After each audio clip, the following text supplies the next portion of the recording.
Good afternoon, everybody. Being that I am a self-proclaimed history dork, and I taught Louisiana history for over half a decade, I feel as if I'm in a position to offer up an intellectual opinion, as it may be, as to the removal of the statues inside of New Orleans. Now, I have some people joining in, so I'm going to turn off the comments so I don't get distracted, because I have enough stuff going on inside of my head as it is.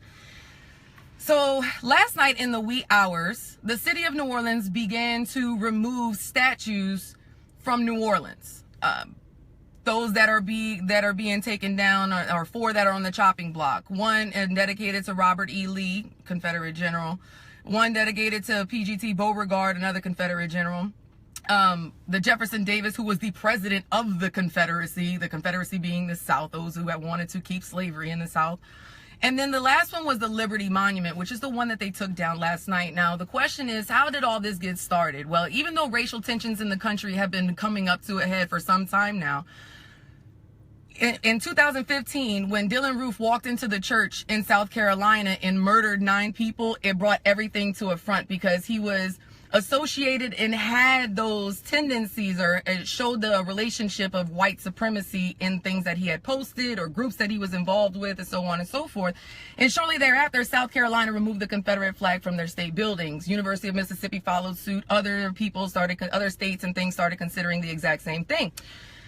New Orleans, our mayor, decided to put it up to the city council. The city council voted on it 6-1. Yes, we're removing the statues. Almost immediately, the Sons of the Confederate Veterans jumped and filed a 51-page lawsuit saying that these are historical landmarks and they are needed in order to preserve the history and the culture. I am all for preserving history and culture. Like I said, I am a history dork. But just because I love history so much doesn't mean I'm going to idolize certain people inside of history. For example, Adolf Hitler was a very important part of European history, but you don't see any standing statues inside of Germany. Why? Because although he is historically significant, he's not exactly the type of person that you want to idolize. I was going to go through each one, the Jefferson Davis, PGT Beauregard, Robert E. Lee, and go through all of these and to say why these people should not be having statues inside the city of New Orleans. But then I decided to, just back off and just focus on the one that they removed last night. Now, they removed it last night in the middle of the night and didn't put it out there because whenever it became announced that they were going to do these things and remove these things, like I said, they filed lawsuits, there were protesters and things like that. What I found interesting about the Liberty Monument was that whenever protesters did show up last night, it was All Lives Matter and Blue Lives Matter. And then, of course, Black Lives Matter protesters showed up and so forth, so on and so forth. And then the tensions are starting to rise here in the city of New Orleans as a result of these monuments. So here's the thing about the Liberty Monument. Back up for one quick second. An issue that people have is who's going to pay for being a taxpayer in New Orleans. I understand that. That's my concern as well. I see our money could be going more towards other things. For instance, education, because I believe that if more people knew what I'm about to say, then they wouldn't be sitting here pushing for the preservation of these type monuments publicly out so that everybody can see them as they're walking down the street, right? The other thing, well, it's in order to answer that solution, private donors are paying for the removal and the storage of these things until they find out what to do with them, of which I have a suggestion as to where to put them, but I'll move on from that. But the other thing was the historical significance, but I feel like the money could go more towards education, like I said, because if more people knew about it, maybe we wouldn't be having this conversation because they probably would have been removed a long time ago. So here we go, the Liberty Place. Now, the Civil War obviously fought between the North and the South. The North, industrial economy, South, agrarian economy, depended upon slave labor. So whenever Abraham Lincoln was elected president, the South took that as a direct hit that you're coming after my way of life and my culture and all this good stuff, right? So the South seceded from the Union, Civil War ensues. Civil War ends May 1865, right?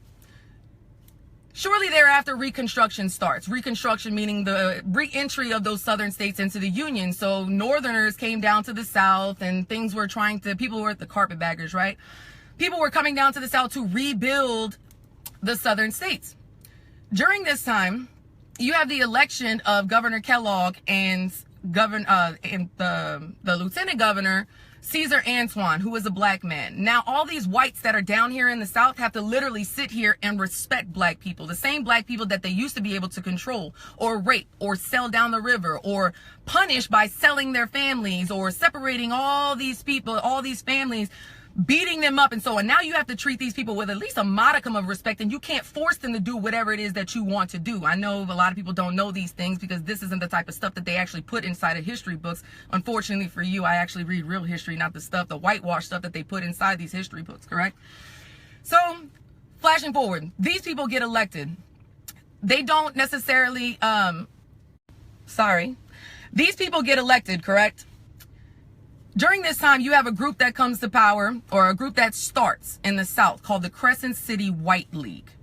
It's a group based on white supremacy. The whole point of this group is to sit there and to try to overthrow Reconstruction efforts in the South, and also to try to intimidate freedmen from voting in elections. They also don't like the fact that Caesar Antoine is the lieutenant governor, so they start doing all this extra stuff, creating these groups. They're tied to murders and things like that, like a school teacher. They're tied, I think her name was Julia Hyde or Hayden, I can't necessarily recall. They're tied to violent acts like that, but then they start becoming more militant. They start gathering arms and weapons.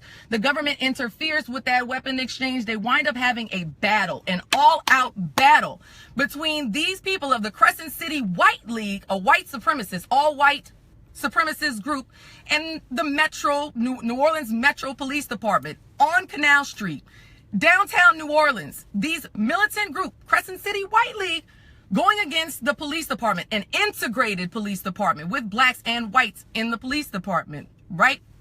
Okay, the battle ensues. Not only do the Crescent City White League, not only do they win, but they take control of the city for 3 days, up until federal troops finally jump in order to squash all of these things and to gain control of the city.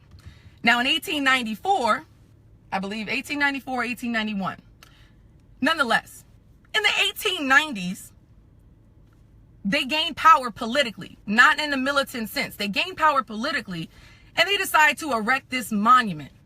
Why? Not about the battle and the unity that took place. No.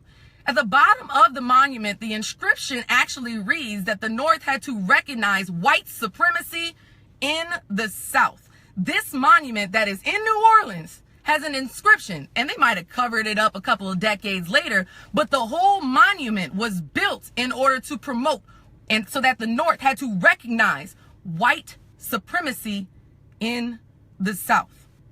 If you are a person that cannot see the inherent racism that exists within that statement and within the existence of that monument, I don't know what else to tell you.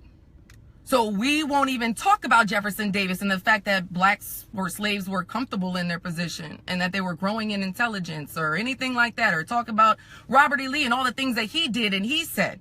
These are inherent problems within our country. And the more that you sit there and try to deny that these things are culturally significant and we need to keep them, will only further perpetuate the problem. But here's the best part. Here's the hypocrisy of the Liberty Monument and having those All Lives Matter and those Blue Lives Matters protesters outside the Liberty Monument, sitting here trying to preserve this monument. You are holding up a sign that says All Lives Matter, except for Black lives, because you're not considering how this makes them feel, right? You're holding up a sign that says Blue Lives Matter. The only problem and the thing that's wrong with all that is that that monument that you're standing in front of was whites who were killing blue lives, not just black lives. Because remember, I said they were fighting against police, the New Orleans Metro Police Department. Whites trying to maintain their power in the South and trying to overthrow northern people that are coming in, or people in power that are trying to be progressive in equality for blacks, at least some sort. You are sitting there holding up a sign that goes directly in contradiction as to the spirit of what that monument was erected for. My solution as to where these things should go is where most things in history go: to a museum. Teacher life. Mwah.